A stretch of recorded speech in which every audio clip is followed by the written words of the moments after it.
Share screen कर लेता हूँ। बाकी जिसको आना होगा वो अब आ जाएगा, नहीं आना हो नहीं आएगा। मैं ग्रुप पर डाल दूँगा अपनी वीडियो, तो आशीष देख ले।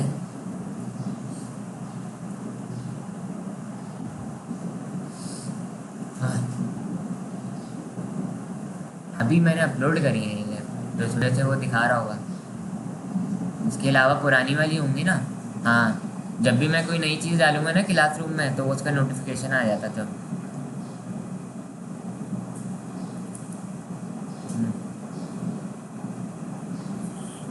अच्छा, स्क्रीन हो गई ना शेयर? यार,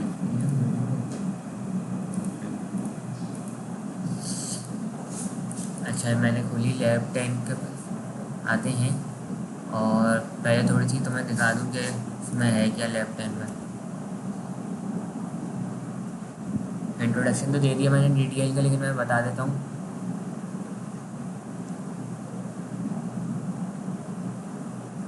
अब ये DDL में देखो क्या क्या चीज़ें होती हैं।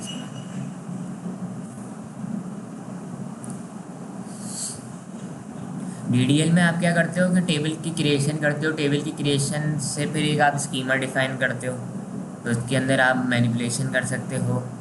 क्रिएटिंग टेबल एल्टरिंग का मतलब कि आप उसमें मॉडिफिकेशन कर रहे हो, कोई किसी नई फील्ड का ऐड करना बाद में क्रिएशन के बाद, जैसे कभी याद आ जाए कि हाँ इसमें ये भी फील्ड ऐड हो सकती थी, या इसकी डेटा टाइप चेंज करने का आ जाए, तो वो एल्टर टेबल होता है, मतलब मॉडिफिकेशन ऑफ टेबल। फिर एक होता है ड्रॉप टेबल। ड्रॉप का मतलब होता है डिलीट करना। टेबल को डिलीट कर दिया तो उसके अंदर जितना भी रिकॉर्ड होगा वो भी डिलीट हो जाएगा, और टेबल इटसेल्फ खुद भी डिलीट हो जाएगा। जैसे तुम फोल्डर डिलीट करते हो तो उसके अंदर जितना डेटा होता है तो वो भी डिलीट हो जाता है उससे।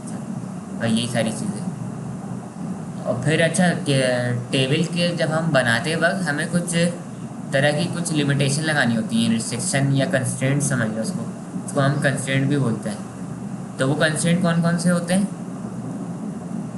ये होते हैं एक तो नॉट नल का, कि वैसे मैं चाह रहा हूँ कि कोई फील्ड नॉट नल ना रहे। अगर यूज़र डाले तो वो एरर जनरेट कर देगा, नहीं ये फील्ड खाली नहीं हो सकती, आपको इसमें स्पेसिफाई करना ज़रूरी है। प्राइमरी की बनाओगे तो वो ऑटोमेटिकली खुद ही नॉट नल उस पर अप्लाई हो जाता है, तो उसके लिए प्राइमरी की के आगे नॉट नल लिखना ज़रूरी नहीं है। अभी हम देखेंगे कि ये बनता कैसे है पूरा एक टेबल। ऐसे फॉरेन की बनाने हो तो ये है चेक, मतलब कोई कंडीशन में रिस्ट्रिक्शन लगानी हो, जैसे तुम्हें इनपुट करानी है कि तुमने किसी वेबसाइट पे रिस्ट्रिक्शन लगाई हुई है कि मुझे जो है 10 साल से कम उम्र के जो यूज़र है वो उस वेबसाइट को ना देखें, तो मैं वहाँ एज ही रिस्ट्रिक्शन लगा दूंगा। एज लेस देन अगर या ग्रेटर देन 10 होगी तो मैं उसको अलाउ कर दूंगा, लेस देन 10 वाले को अलाउ नहीं करूँगा। ऐसे ही यूनिक हो गया। एक होता है डिफ़ॉल्ट। डिफ़ॉल्ट का मतलब है अगर यूज़र कुछ भी नहीं डाले ना तो वो फिर डिफ़ॉल्ट वैल्यू सेव कर देगा।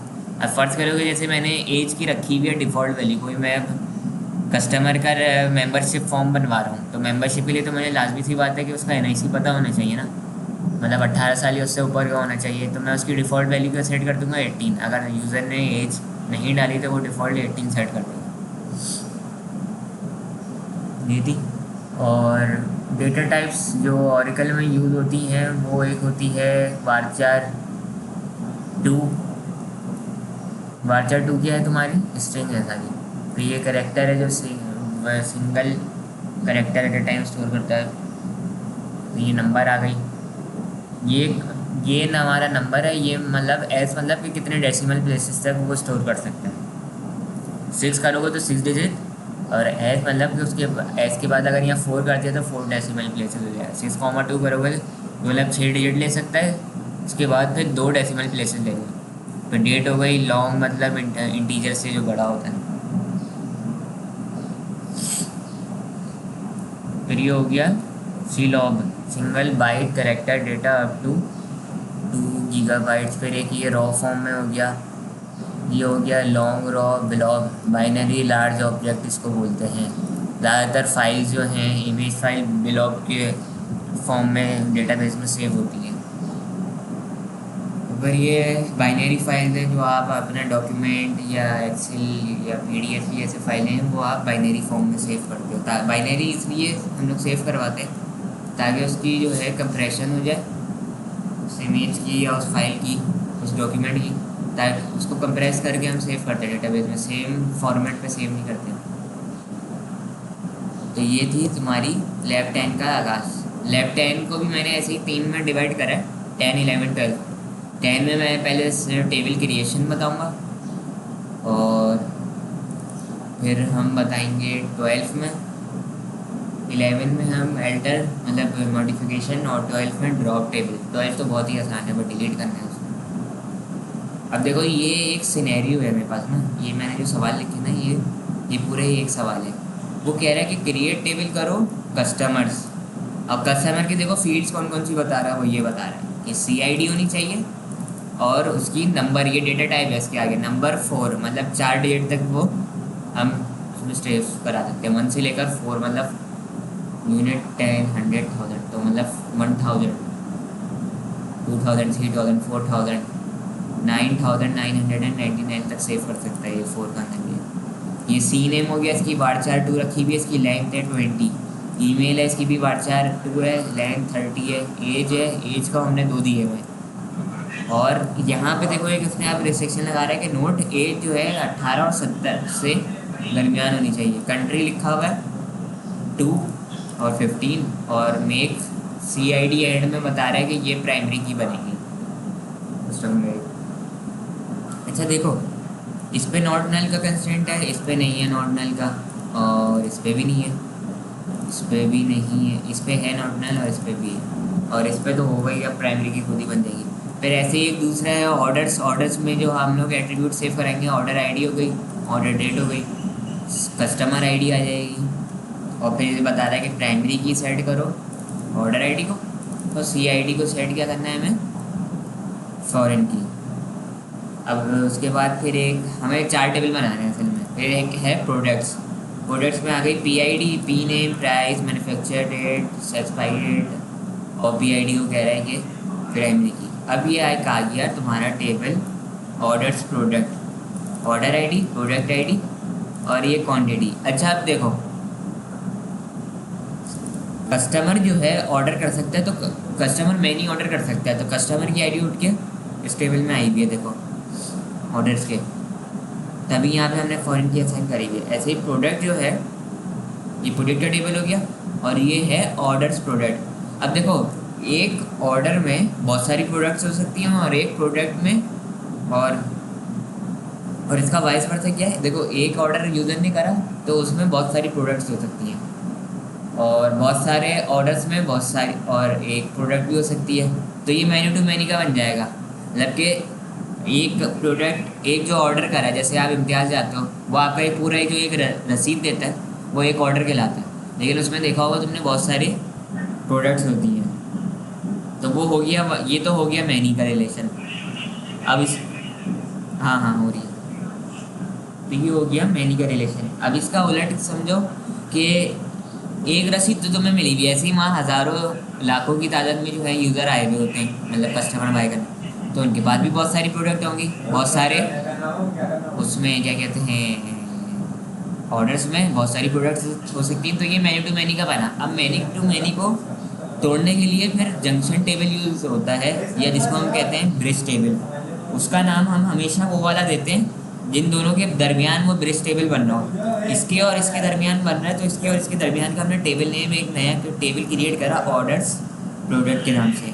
उसमें क्या करोगे, सिंपल इनकी, इसकी और इसकी ID बस यहाँ पे सेंड कर दो, और इसको कंपोजिट की बनाकर ये प्राइमरी की बन जाएगी इस टेबल की एज अ सिंगल। ये फॉरेन की होगी एज अ डबल, ये प्राइमरी की मतलब कंपोजिट की बन जाएगी ये। और इसमें एक चीज़ और ऐड कर दी हमने, क्वांटिटी का। हाँ बोलो।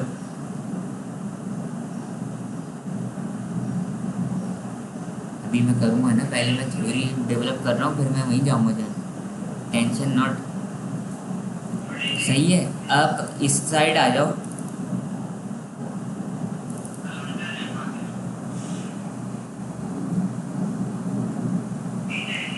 प्रैक्टिस करो ना। अब ये देखो, इसी जो मैंने पीछे सिनेरियो बताया था ना, जो मैंने लैब कराई है, उसकी मैंने देखो ER डायग्राम बनाई। ये होती है देखो रिलेशन 1 to many का। मुनीब ये देखो, ये वन है, ये मैनी है, ये वन है, ये मैनी है, ये वन है, ये मैनी। अब देखो, कस्टमर और order, customer many orders place कर सकता है एट अ टाइम, तो ये वाला कस्टमर का जो रिलेशन है वो इसके सामने वाले टेबल पे लगेगा, मैनी का आगे। और ऑर्डर जो है एट अ टाइम एक ही प्लेस होता है, तो ये यहाँ पे बनेगा। अब ऑर्डर तो प्रोडक्ट का था पहले टेबल, ये तो जंक्शन टेबल है तुम्हारा। एक ऑर्डर में बहुत सारी प्रोडक्ट हो सकती हैं और एक प्रोडक्ट बहुत सारे ऑर्डर्स में हो सकता है। तो ये मैनी टू मैनी का बना था, फिर मैंने इसको तोड़कर बीच में जंक्शन टेबल बनाया ऑर्डर्स और प्रोडक्ट के दरमियान, तो फिर ये वन टू मैनी में टूट गया। अच्छा, ओहो यार, इसने यार वो सेव नहीं करा।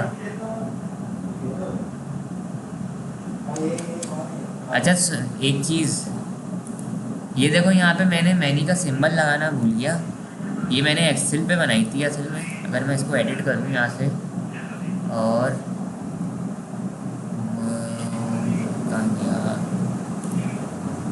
ड्रॉप करके उल्टा कैसे आगे मैं ये वाला लगा देता हूँ।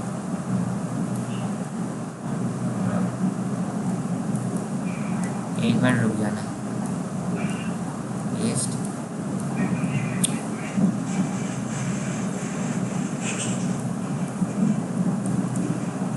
अरे भाई आ गया यार, ये सेलेक्ट क्यों नहीं कर रहा? वो बना ही नहीं आ रहा सिंबल।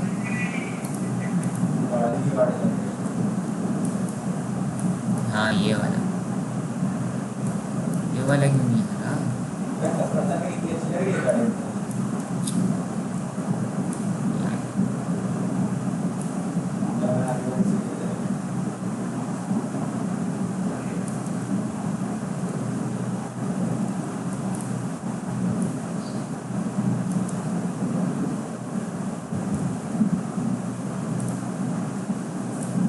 अबे भाई एरो नहीं आ रहा, क्या हो रहा है? दे ही नहीं रहा।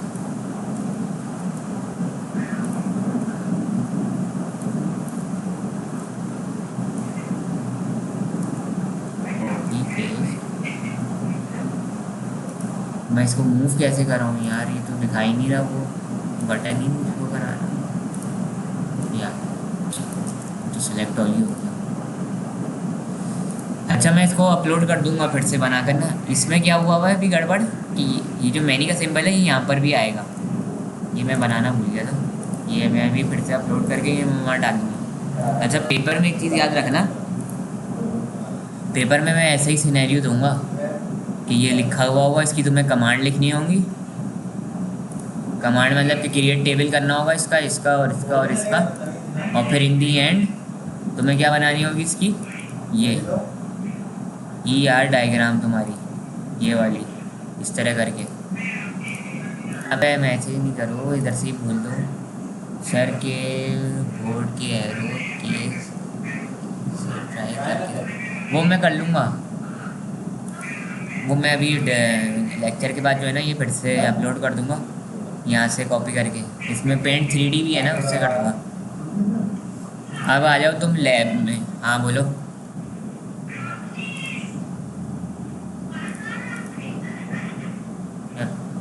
कल रखनी है काम, पीछे चल जाए,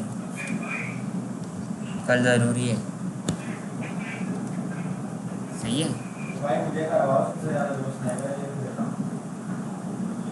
और अब आ जाओ, हमें ये करना है क्रिएट टेबल। सबसे पहले क्रिएट टेबल करेंगे हम किसका, कस्टमर का बनाना है। तब देखो इसकी कमांड क्या होती है, क्रिएट, और बस हो गया क्रिएट टेबल। क्रिएट टेबल एक कीवर्ड है। अब टेबल का नाम क्या है, जैसे जो भी तुम्हारा नाम देना हो, कस्टमर्स। अब ये तुमने ये ब्रैकेट ओपन करा और यहाँ पे ब्रैकेट क्लोज करके, अब यहाँ पर तुम्हें क्या करना है, कस्टमर्स। पहले मैं सारे ड्रॉप करवा दूँ, एक मिनट रुकना है यार ज़रा, मैंने शायद पहले टेबल बनाए हुए, ये मैंने रन करके देखी थी पूरी स्क्रिप्ट अपने पास, मैंने पूरी स्क्रिप्ट बनाई थी। हाँ कस्टमर बना हुआ है, तो मैं पहले ड्रॉप करवा दूँ। अभी ये नहीं पूछना कि ड्रॉप क्या होता है, बस ये समझ लो कि ड्रॉप टेबल का मतलब क्या है कि ये डिलीट कर रहा है, ये मैंने पहले से बनाया हुआ था। और सारे डिलीट करो यार, 1 मिनट रुको।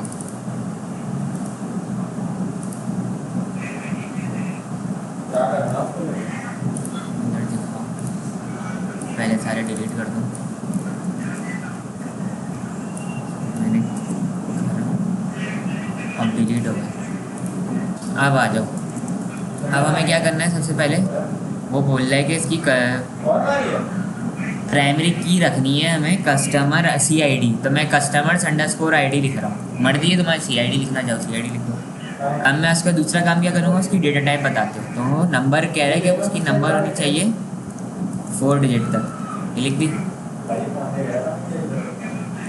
अब मैं करूँगा कॉमा लगाया। अब मैं दूसरे पर आऊँगा CNAME, इसकी डेटा टाइप क्या होनी चाहिए, var_2 और ये 20 हो भाई।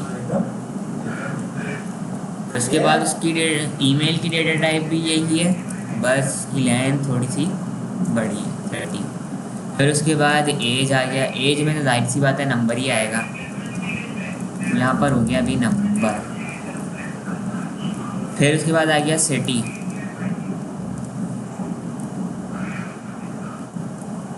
मैंने लिखा सिटी 15। अच्छा कॉमा लगाते रहे ना, कॉमा का मतलब कि अभी ये एट्रीब्यूट्स हैं। और फिर लिखोगे कंट्री, कंट्री में भी हम varchar कर देते हैं, इसको 15 कर लो, जो जितनी देना चाहो। वैसे जो अभी इसमें रिक्वायरमेंट दिखी हुई है वो तो अभी हमें वही लिखना होगा। यहाँ तक अभी हमारी देखो सारी एट्रीब्यूट्स हो गए जो हमें रिक्वायर्ड। अब देखो वो क्या बोल रहा है, पहले मैं यहाँ से शुरू करता हूँ कि ये नॉट नल होना चाहिए, ये कंस्ट्रेंट लगाना है इस पर लिखा मैंने नॉट नल। अब ये फील्ड हम इसको एम्प्टी नहीं दे सकते, हमें कोई ना कोई वैल्यू डालनी होगी। ईमेल नहीं है नॉट नल, तो हटा दो इसको। और एज भी नहीं है नॉट नल। और कौन सी है नॉट नल, ये वाली है, सिटी है और कंट्री। अच्छा अब देखो अब वो क्या बोल रहा है, अब ये कह रहा है कि कस्टमर में की आईडी को जो है प्राइमरी की बनाना है, और दूसरा एक चेक क्या लगाना है हमें कि ये 18 और 70 के दरमियान होनी चाहिए। तो ये चेक, ये भी एक कंस्ट्रेंट है। चेक लगाओगे फिर ब्रैकेट खोलोगे, एज लिखोगे, और यहाँ age greater than equal to 18 and age less than equal to 70। इसके दरमियान अगर होगी वैल्यू तो वो जनरेट करेगा, वरना इसके दरमियान ही करेगा। अब तुम्हें करना है प्राइमरी की असाइन। अच्छा ये वाली वैल्यू भी रही। अब तुम्हें करना है प्राइमरी की असाइन, तो यहाँ लिखो कंस्ट्रेंट, सही है। अब कंस्ट्रेंट के बाद जो ओरेकल का जो अपना सिंटैक्स है ना, वो क्या होता है कि पहले आप टेबल का नाम लिखते हो, वरना चाहो तो कुछ भी लिख सकते हो, टेबल्स का नाम। फिर उसके बाद लिखते हो जिस पे आपको कंस्ट्रेंट अप्लाई करना है, उस एट्रीब्यूट का नाम। ये आ गया अंडरस्कोर लगा के मैंने ये लिखा। फिर उसके बाद उसका नाम के है क्या, ये बना क्या रहा है इसको, मैं पी के बनाना चाह रहा हूँ मतलब प्राइमरी की। ये करा प्राइमरी की और स्पेस कर फिर उसका नाम कस्टमर आईडी, ये दे दिया। तो अब देखो एंड वाले में कॉमन ही लगाना, तो ये तुम्हारा हो गया कंप्लीट। ये बताओ अभी यहाँ तक कोई मुश्किल, अभी इसको नहीं समझ। ड्रॉप का मतलब होता है डिलीट करना, लेकिन मैं अभी तुम्हें बताऊंगा कि किस सीक्वेंस में डिलीट होते हैं। ये भी एक इसमें गड़बड़ है, मतलब गड़बड़ नहीं है, मतलब डेटाबेस में एक ये लॉ है। तो एक पेन और एक पेंसिल, वो सॉरी पेन और एक पैड निकाल कर रख लो। इसलिए आज की जो बात है ना, एक दो चीज़ें जो मैं बोलूँगा ना कि वो लिख लेना पॉइंट। इसलिए एक दो पॉइंट जो है आज थोड़े बारीकी के हैं, ये काफ़ी काम आएंगे तुम्हें, सिर्फ पेपर में नहीं, जब पेपर के बाद भी कहीं इंटरव्यू के लिए जाओगे ना, या अपने जब आगे जब तुम डेटाबेस में काम कर रहे होगे, या कभी डेटा डिलीट करना होगा या टेबल डिलीट करना होगा, तो उसमें काम आएगा। तो एक पेन और एक पेंसिल रख लो, जब तक एक दफ़ा पानी पी। आ गया वापस। देखो तुम अगर ये थोड़ा परेशान कर रहा है ना तुम लोग, तो तुम इसका नाम ये भी रख सकते हो, सिर्फ डायरेक्ट ये customers underscore ID underscore PK। जो नाम रखना है ना तुम्हें कंस्ट्रेंट का, ये तो सिर्फ ये है कि ये ओरेकल के डेटाबेस मैनेजमेंट सिस्टम है ना, ये उसमें एज अ कंस्ट्रेंट सेव करेगा इसको। सही है, ये आ रहा है ना नज़र, स्क्रीन नज़र आ रही है ना ओरेकल वाली। हेलो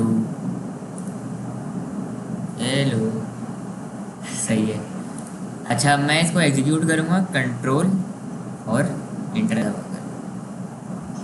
तो एक मिनट, इसने ज़रा एरर थ्रो किए, कंस्ट्रेंट इनवैलिड कस्टमर आईडी। मैंने क्या स्पेलिंग में गलत, अच्छा ओहो सॉरी, यहाँ मैंने कस्टमर्स आईडी लिखा हुआ है। सही है, मैंने एस हटा दी, अब सही से आगे लिखा हुआ टेबल्स क्रिएटेड, हमारा टेबल क्रिएट हो चुका है। अब हम ज़रा देखते हैं, सेलेक्ट ऑल फ्रॉम कस्टमर्स।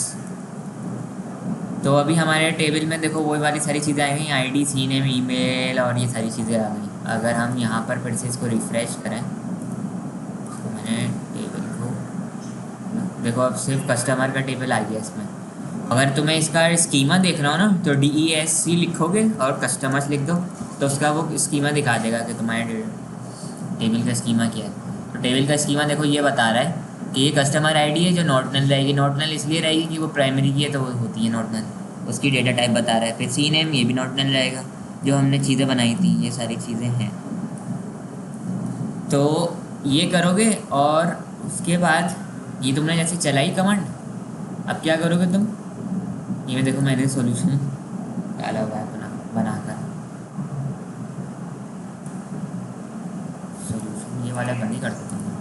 देखो क्या करने से इसमें सिर्फ ये आउटपुट लगाना होगा तुम्हें कमांड का। अब ऐसे ही इसके लिए बनाते हैं हम, आ जाओ, आ गए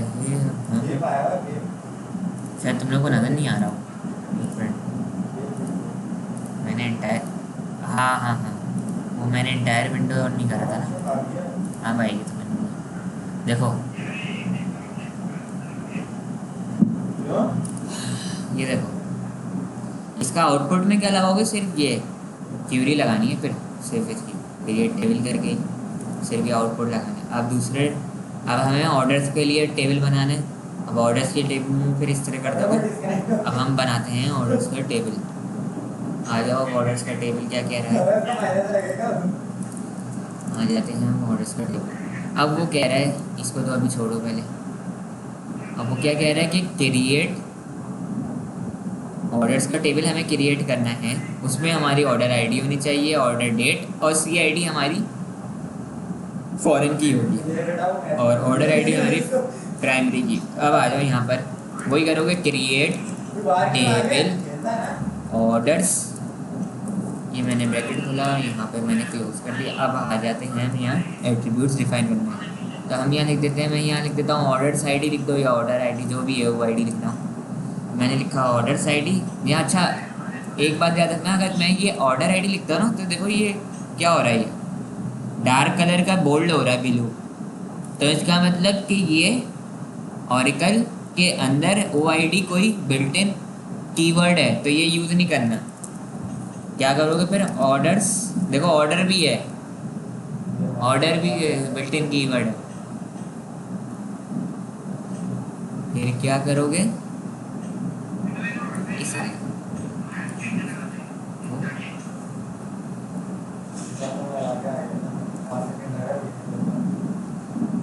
फिर क्या करोगे, ऑर्डर्स अंडरस्कोर आईडी, जो भी नाम देना है वो दे दो, लेकिन बिलो नहीं होना चाहिए, इसका मतलब कि वो रिजर्व कीवर्ड है, तो बस ये कर देना।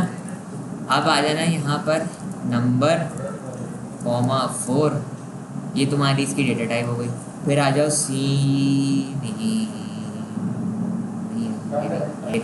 ऑर्डर डेट आ जाएगी, ORD ऑर्डर डेट, इसकी डेटा टाइप लिख देते हैं डेट, ये आ गई। और इसकी डिफ़ॉल्ट वैल्यू कह रहा है कि सिस्टम डेट होनी चाहिए, डिफ़ॉल्ट वैल्यू सिस्टम डेट। तो डिफ़ॉल्ट वैल्यू कैसे लिखते हो आप, DEFAULT, ये इसमें वो है जैसे नॉट नल का था, ऐसे ये डिफ़ॉल्ट के लिए भी कंस्ट्रेंट आप लगा सकते हो। और इसकी है सिस डेट लिख दोगे, जो सिस्टम डेट के लिए होती है ना ये, तो वो अगर यूज़र कोई वैल्यू इसमें इनपुट नहीं करेगा नल वैल्यू देगा तो वो आज की तारीख लिख लेगा। अगर कल इनपुट करेगा, जो कल उसके सिस्टम में डेट होगी या सर्वर की जो डेट होगी वो आएगी। ऐसा। अब आ जाते हैं हम CID, मतलब कस्टमर अंडरस्कोर ID। यहाँ लिख देते हैं नंबर 4 और यहाँ पे हमने लिख दिया कॉमा। हमने ये कॉमा कर दिया। अब बोल रहा है कि अब हमें 2 कंस्ट्रेंट लगाने हैं। सबसे पहला कंस्ट्रेंट प्राइमरी की ऑर्डर आईडी को बनाना है, तो लिखोगे constraint order underscore ID underscore PK, ये कर दिया। अब आगे लिखोगे वही प्राइमरी की और फिर ब्रैकेट में जिसको तुम्हें प्राइमरी की बनाना है ऑर्डर अंडरस्कोर ID। ये हो गया तुम्हारा कंस्ट्रेंट। वैसे मुझे दूसरा फॉरेन की के लिए बनाना है, कंस्ट्रेंट फॉरेन की वाला देखना जरा। और है कंस्ट्रेंट, अब मुझे लिखना है customer underscore ID underscore FK। यहाँ लिखोगे फॉरेन की। तो फॉरेन की क्या है तुम्हारी यहाँ पर, ये वाली है, तो इसको यहाँ पे मैंने सिंपल पुट कर दिया। सही। अब यहाँ पर तुम रेफरेंस दोगे कि ये किधर से आ रहा है, ये तुमने बता दी है फॉरेन की ये इधर, लेकिन वो उसको बताओ तो कि उसका असली टेबल का है, इसका अपना मास्टर टेबल किधर है, जहाँ से ये खुद अपने मास्टर टेबल की प्राइमरी की है, तो इसका अब रेफरेंस दोगे। तो यहाँ लिखोगे रेफरेंसेस ब्रैकेट में, सॉरी रेफरेंसेस के बाद दोगे टेबल का नेम कस्टमर्स, यहाँ कस्टमर लिखोगे। अब फिर कस्टमर्स के अंदर फिर ये जो ब्रैकेट दे रहे हो ना, फिर वहाँ पे वो बताओगे जो यहाँ पे उसका नाम डिफाइन है उस प्राइमरी की का। यहाँ पे भी हमने सेम नाम रखा हुआ है कस्टमर्स अंडरस्कोर ID। ये कस्टमर इसका है और इसके अंदर जो प्राइमरी की है उसका नाम बताना है। कभी कभी होता है ना कि बहुत से की बैड, कुछ आपने डेटाबेस देखे होंगे कि वो लोग क्या करते हैं, हर टेबल का नाम ID से सेव कर देते हैं। जैसे कस्टमर ID है तो इसका सिर्फ नाम लिख देंगे, प्राइमरी की का ID। ऑर्डर है तो ऑर्डर का भी ID लिख देंगे। अब जब ये वाली ID उठ के इसमें जाएगी ना, फिर वो इन नाम यहाँ से चेंज कर देंगे, यहाँ पे ID रखेंगे, यहाँ पे लिख देंगे कस्टमर ID। तो इस वजह से हमने उसकी ये वाली बताई है। ये वाली याद रखना, ये वाली और ये वाली सेम नहीं है, ये वाली तो इसकी है, जब ये तो ये वाला एट्रीब्यूट है और ये वाला एट्रीब्यूट कस्टमर्स का है, जो बता रहा है कि ये वो ID है जो प्राइमरी की है और ये वो है जो फॉरेन की है, लेकिन ये है दोनों एक ही, तभी रेफरेंस दिया है। जैसे पॉइंटर में रेफरेंस करते हो ना, रेफरेंसिंग की, ये रेफरेंस का मतलब कि ये उसका एड्रेस बता रहा है कि ये एड्रेस बताया है इसने कि जाओ कस्टमर्स के टेबल में, और कस्टमर ID जो है वहाँ पे तुम्हें ये प्राइमरी की मिलेगी, और मिल गई तो ये हम इसको एज अ फॉरेन की ट्रीट करेंगे। ये हो गया हमारा। अब हम इसको करते हैं कंट्रोल एंटर। ये आगे लिखा हुआ कि ऑर्डर्स क्रिएटेड हो चुका है। अब हम चलाते हैं सेलेक्ट ऑल फ्रॉम ऑर्डर्स। तो ये हमारे 3 फील्ड्स आ गई। अगर तुम्हें इसका स्कीमा चाहिए हो तो DESC ऑर्डर्स लिख लो, सही है। और स्कीमा में सिर्फ ये चीज़ें आएंगी हमारे पास। ऐसे ही करके देखो, अभी हमारे पास 2 चीज़ें बन गई, ये हमारा बन गया और ये बन गया। अब हमें ये और एक ये बनाना है। तो सबसे पहले अब हम क्या बनाएंगे, प्रोडक्ट बनाएंगे। हमेशा ये नहीं बनाना सबसे पहले, इसके बाद तीसरे नंबर पे ये नहीं आएगा, फर्स्ट सेकंड थर्ड फोर्थ। इसलिए नहीं आएगा कि प्रोडक्ट ID तो होगी नहीं उस वक्त, तो वो फिर कैसे होगा। इसलिए फिर जब तुम रेफरेंस बनाने के लिए जाओगे तो रेफरेंस बनाते वक्त तो वो एरर दे देगा, कहेगा भाई प्रोडक्ट का तो टेबल ही नहीं है, तो मैं कहाँ से जाऊँ, एड्रेस ही नहीं बताएगा। अब आ जाते हैं, बनाते हैं, क्या बनाएंगे अब हम, इसको बंद कर दो और इधर इस वाले में आ जाते हैं। हम प्रोडक्ट्स का टेबल बनाना है। प्रोडक्ट्स की भी कुछ रिक्वायरमेंट्स हैं, मैं यहाँ से ये सारी चीज़ें यार कॉपी कर लेता हूँ बार बार, इसलिए वही चीज़ें हैं जो रिपीट हो रही है। अब यहाँ लिख देता हूँ मैं प्रोडक्ट्स, यहाँ पे मैं लिख देता हूँ product ID, product underscore ID, उसकी भी नेम मैंने ये रखा है। यहाँ पे लिख देता हूँ मैं P नेम, मतलब प्रोडक्ट नेम, और यहाँ पे मैं लिख देता हूँ varchar2, और यहाँ पे 30 कर दो, जितनी उन्होंने लेंथ मैंने यहाँ डिफाइन करी मैंने, नॉट नल। मैंने कहा यार बच्चों को असल में मुझे जो है ना लगा कि जो मैंने ईयर डायग्राम पढ़ाई थी उसमें थोड़ा मसला हो रहा है, मतलब अभी पूरी ग्रिप नहीं थी। तो मैंने कहा कुछ ऐसा सिनेरियो बताऊं कि मेरी लैबें भी कवर हो जाएं और उनको जो है मैं वो प्रैक्टिकल इम्प्लीमेंट भी करके दिखाऊँ ना ईयर डायग्राम को, कि किस तरीके से उस ईयर डायग्राम को आप कन्वर्ट कर सकते हो कोड में। तो वो मैं इस तरीके से करके दिखा रहा हूँ। और उसमें फिर तो मैंने तुम्हें जंक्शन टेबल भी बनाना सिखा दिया, मैनी टू मैनी को जब वन टू मैनी में तोड़ते हैं तो किस तरीके से टूटेगा, वो भी मैंने सिखा दिया। और अभी हम प्रोग्रामिंग से वो कर भी लेंगे। दूसरा आ गया, ये बता रहा हूँ ये बहुत इम्पोर्टेंट है ये टॉपिक, और नंबर वेटेज इसका बहुत होगा। 4,2 मतलब क्या होगा कि 4,2 का मतलब ये समझ लो जैसे 4,000 मैक्सिमम वर्ड हो सकते हैं मतलब, या 9,000, ये इतने हो सकते हैं। इसके बाद 2 डेसिमल प्लेसेस 1 2 1 5 1 5 2 2 इस तरीके से हो सकते हैं। तो मैक्सिमम 4 ले सकता है डिजिट्स, 100 भी ले सकता है, 2 सिर्फ सिंगल डिजिट भी ले सकता है, लेकिन मैक्सिमम हमने 4 डिजिट्स तक दिखा हुआ है। और उसके बाद डेसिमल डिजिट्स कितने ले सकता है, वो 2 ले सकता है, 2 डेसिमल प्लेसेस। तो प्राइस हो गई। उसके बाद फिर आ जाएगा तुम्हारा मैन्युफैक्चर्ड अंडरस्कोर डेट, और इसकी डेटा टाइप क्या है, डेट है। और ये हमने डिफ़ॉल्ट वैल्यू इसकी भी हमने सेट कर दी है, डिफ़ॉल्ट सेस डेट, जो सिस्टम की डेट होगी हमने वो सेट कर दी है मैन्युफैक्चर्ड डेट। और एक्सपायरी को हमने खाली छोड़ दिया। अच्छा, एक्सपायरी को हमने बताओ खाली क्यों छोड़ा है। जैसे कुछ प्रोडक्ट्स होती हैं जिनकी एक्सपायरी डेट नहीं होती, जैसे तुम मेडिसिन में आ जाओ, होम्योपैथिक की जैसे बहुत सी प्रोडक्ट्स होती हैं उनकी एक्सपायरी डेट होती नहीं है। तो ऐसे ही बहुत सी और भी जो सी चीज़ें होती होंगी, जैसे ग्रॉसरीज हो गई तुम्हारी, प्लेटें हो गई, बर्तन होगा, उनकी भी ज़रूरी नहीं है ना कि वो डेट हो एक्सपायरी, लेकिन मैन्युफैक्चर डेट तो पता होना चाहिए ना कि किस वक्त ये मैन्युफैक्चर हुआ था एज अ रिकॉर्ड। बस ये था। और फिर अब एंड में हमें क्या करना है, वही कंस्ट्रेंट अप्लाई करना है, पीआईडी को प्राइमरी की बनाना है। अब आ जाओ, इसको हम डिलीट करते हैं और इसको हम हटाएंगे। यहाँ लिखेंगे प्रोडक्ट अंडरस्कोर आईडी अंडरस्कोर, ये हमारा पीके है, इसका कंस्ट्रेंट का नाम हमने ये रख दिया प्रोडक्ट अंडरस्कोर आईडी, जो डेटाबेस मैनेजमेंट सिस्टम में जल्दी से। अब प्राइमरी की क्या रखनी है हमें, प्रोडक्ट आईडी, ये हो गई हमारी सेव। यहाँ पे मैंने कॉमा लगाना भूल गया। अब हम इसको रन करके देखते हैं क्या रन होता है या नहीं। और ये टेबल जनरेटेड हो गया है अल्हम्दुलिल्लाह। सेलेक्ट ऑल फ्रॉम प्रोडक्ट्स, अभी तो खैर खाली आएगा प्रोडक्ट, देख लिया आपने, एम्प्टी है। अब हम आ जाते हैं DESC प्रोडक्ट्स, ये हमने देख लिया, ये सारी चीज़ें हमारी आ गई हैं उठकर। अब हमारा आखिरी टेबल रह गया है, और वो आखिरी टेबल कौन सा है हमारा, अब ब्रिज टेबल, जो प्रोडक्ट और ऑर्डर्स को कंबाइन करेगा। तो यहाँ लिख देते हैं ऑर्डर्स प्रोडक्ट्स, इससे पता चल जाता है, देखते कि हाँ ये जंक्शन टेबल है दो टेबलों के दरमियान। और अब हम आ जाते हैं कि उसकी क्या स्पेसिफिकेशन है। तो उसमें तो सिर्फ 3 आईडीज़ रखनी है, एक प्रोडक्ट आईडी हो गई, पहले चलो ऑर्डर लिख देते हैं, ऑर्डर आईडी, इसको मैंने कॉपी करा और यहाँ पर सेव कर दिया।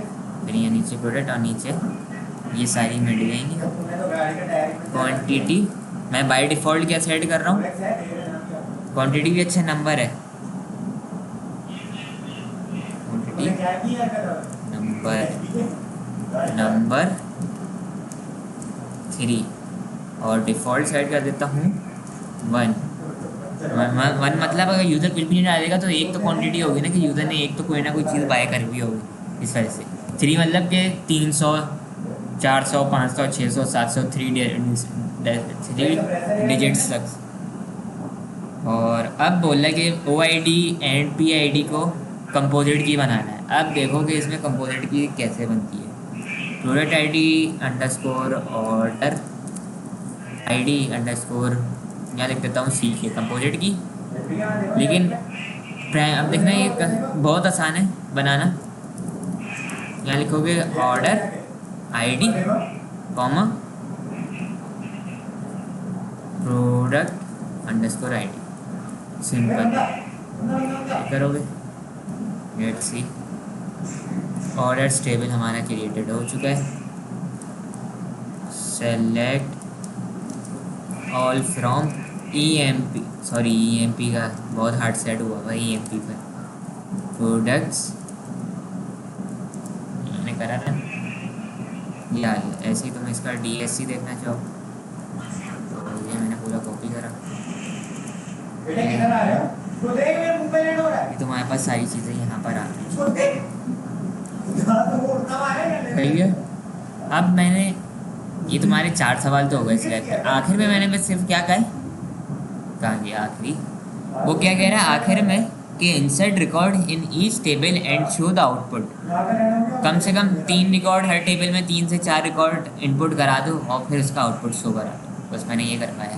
मैंने देखो यहाँ पे आउटपुट भी शो कराया। कस्टमर्स में मैंने 3 डेटा डलवा दिया, प्रोडक्ट्स में मैंने 3, ऑर्डर्स में 5 डलवा दिया और ऑर्डर्स प्रोडक्ट में 6। अब ये मैंने कैसे डाला? सिंपल, जो हमने पुरानी लैबें करी थी इंसर्ट की कमांड, उससे। ये देखो मैंने पूरी स्क्रिप्ट जनरेट करी हुई है। ये मैंने उस दिन पूरा बैठ के पूरा दिन लगाया था, पूरी लैब बनाई है तुम लोगों के लिए। ये मैंने पूरी अब स्क्रिप्ट जनरेट कर ली है सारी। अच्छा, अब मैं तुम लोगों को दिखाता हूँ। मैं डेटा डाल रहा हूँ कस्टमर्स के लिए। सबसे पहले डेटा डालना शुरू करता हूँ। तो मैंने यहाँ से ये सेव कर कॉपी करा। अब आ जाओ तुम, एक मैं यहाँ नया स्क्रिप्ट खोल लेता हूँ। यहाँ मैंने लिखा हुआ है इंसर्टिंग कस्टमर्स टेबल। देखो, एक तो ये सिंटेक्स होता है तुम्हारा, इंसर्ट इनटू कस्टमर्स।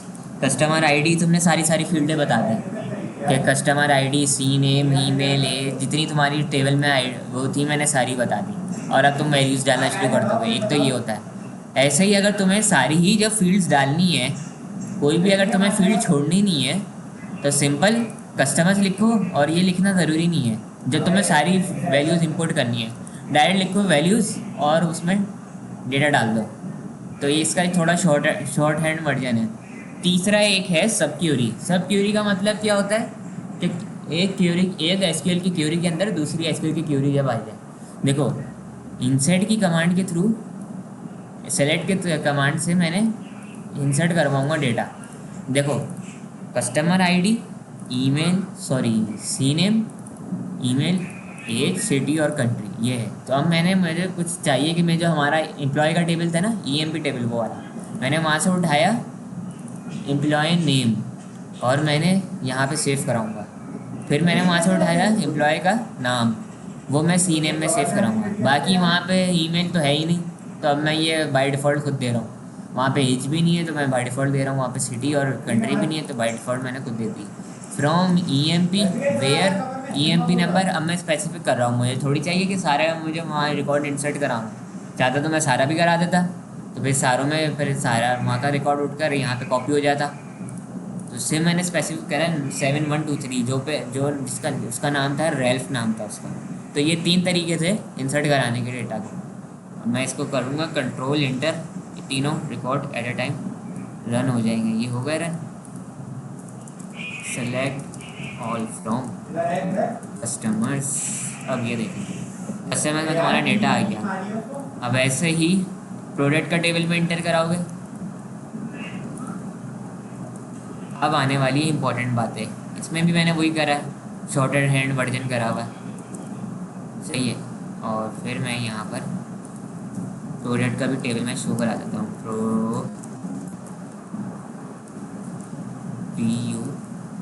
प्रोडक्ट्स हो गई रन। और अब आ जाओ तुम इस पर। ये है हमारा ऑर्डर्स का टेबल। ये प्रोडक्ट का हो गया था, ये ऑर्डर्स आ गया। सेलेक्ट ऑल फ्रॉम ऑर्डर्स, ये मैंने करा रन। ये आ गया हमें बस रिकॉर्ड। अब एंड में तुम्हारा, हमेशा एंड में तुम्हारा जंक्शन टेबल इनपुट होगा जो तुम्हारे। अच्छा, जंक्शन टेबल क्या है, मास्टर टेबल क्या है, ये मैं बता देता हूँ। मास्टर टेबल तुम्हारा ये है, सही है। मास्टर टेबल इसलिए होता है जिसकी प्राइमरी की उठकर दूसरे टेबल में फॉरेन की जा रही हो ना, तो वो टेबल कहलाता है मास्टर टेबल। एक बात फिर से सुन लो, जिस टेबल की प्राइमरी की उठकर दूसरे टेबल में जाती है एज अ फॉरेन की, तो जो फॉरेन की होती है ना, वो वो वो टेबल जो है ना, क्या होगा, मास्टर टेबल। तो कस्टमर आईडी क्या है, फॉरेन की है, तो कस्टमर आईडी देखो किस टेबल से आ रही है उठकर, इधर आओ, यहाँ से आ रही है कस्टमर, तो ये इसका मास्टर टेबल है। और ये क्या है इसका, कस्टमर्स का, ये रेफरेंस टेबल हुआ, इसको हम रेफरेंस बोलते हैं। ऐसे ही आप ऑर्डर्स में आ जाओ, ऑर्डर्स मास्टर टेबल है ऑर्डर प्रोडक्ट के लिए, और ऑर्डर्स प्रोडक्ट जो है रेफरेंस टेबल है। ऑर्डर मास्टर टेबल है, ऑर्डर्स प्रोडक्ट रेफरेंस टेबल है। अब प्रोडक्ट मास्टर टेबल है, ऑर्डर्स प्रोडक्ट जो है रेफरेंस टेबल है। सही, ये है मास्टर टेबल।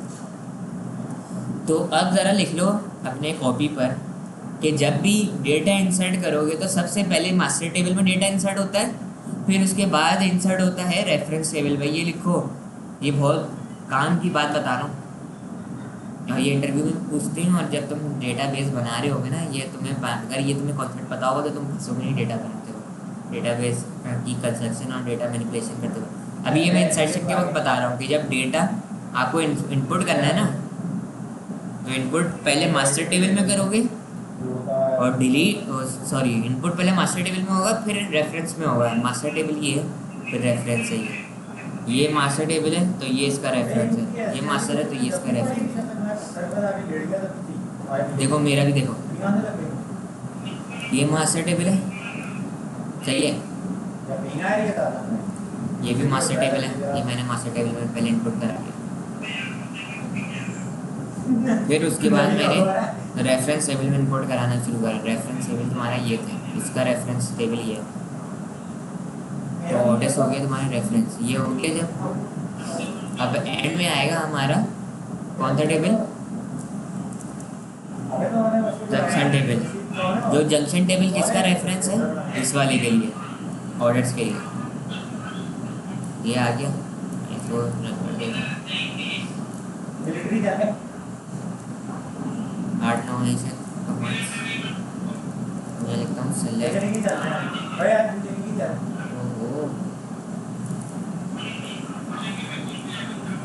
प्रोडक्ट्स।